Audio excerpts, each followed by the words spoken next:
friends. Today I'm going to read you a story called There's an Elephant in the Bathtub. And this was a story that I had read to me when I was a little kid. It's all about imagination.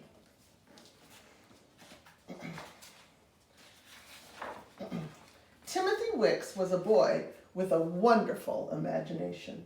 He could shut his eyes and imagine a pink giraffe wearing 3 neckties and roller skates. And when he opened his eyes, there would be the giraffe. Really? A real pink giraffe wearing 3 neckties and roller skates, standing right there in the living room, or wherever Timothy happened to be at the moment. He could imagine a giant with a blue face and green hair looking in the kitchen window, watching Timothy's mother bake a pie. And that giant would be so real, sometimes he would lift Timothy high in the sky for a good look all around the neighborhood.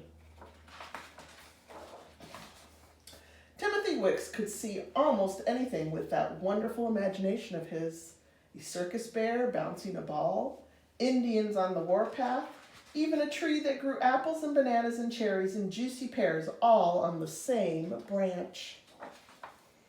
The trouble was that nobody but Timothy could see all these marvelous things. Timothy would say, "Look, Mom, there's a giant in the window, and he wants a cookie." But Mother would just say, "Yes, dear, take a cookie if you want one," and then go right on doing whatever it was she was doing. Timothy would say, "Look, Grandpa, there's a wild lion standing right behind you." But Grandpa would say, "Whoa there, boy, you don't fool me with that." Timothy would say, "Look, Dad, there's a horse on the duvet, Davenport, reading the encyclopedia and drinking hot chocolate." But Timothy's father would just say, "That's nice, Timothy," and go right on reading his paper and puffing on his pipe. One rainy, stormy night, Timothy's father was sitting in his big chair, and Timothy was stretched out on the floor looking at his books. Timothy could hear the rain pitter-pattering on the roof, and it made him feel good to be inside where it was warm and snug. He felt so good that he began to imagine. He imagined a lovely blue-green elephant with the longest trunk you have ever saw taking a bath in the middle of the living room. Timothy was just about to ask his father to look at the elephant when his father said, "Who left the window open? If that rain comes in and wets your mother's new rug, you know what she'll say." And Timothy did, too. As Father strode across the room to close the window, Timothy called, "Look out, Dad, watch out for my elephant." But it was too late. Father tripped over the elephant's trunk and went crashing to the floor. His pipe showed red sparks against the window curtains, and whoosh! A bright orange flame leaped up along the curtains.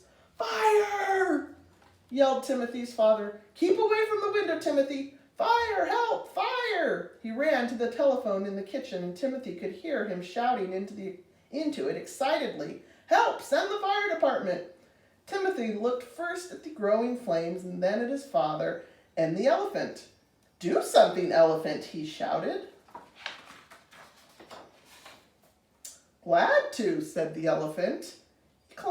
He calmly drew in the big elephant-sized trunk of water from his bath, aimed carefully at the flaming curtains, and squirted.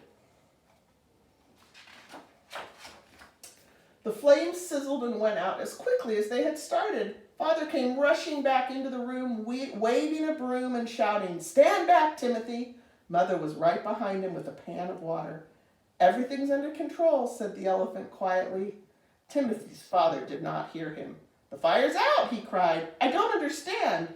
"Naturally," said the elephant. But of course Father did not hear. "I don't understand," he repeated, and the next minute the firemen were trumpeting, clomping up the porch steps to the door.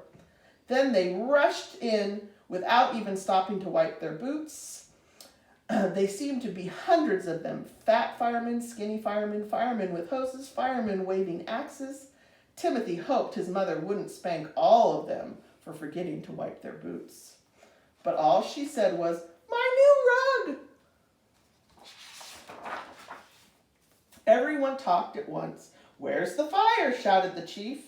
"It's out," said Father. "My elephant squirted bathwater on it," explained Timothy. But no one paid any attention.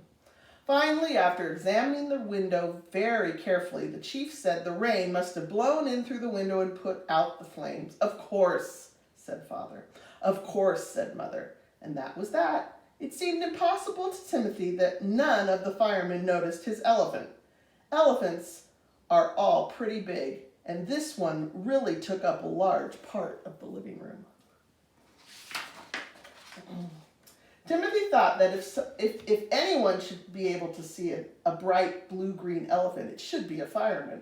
Just to check he imagined a pink pig in a checkered vest standing right in front of the chief. The chief didn't see it.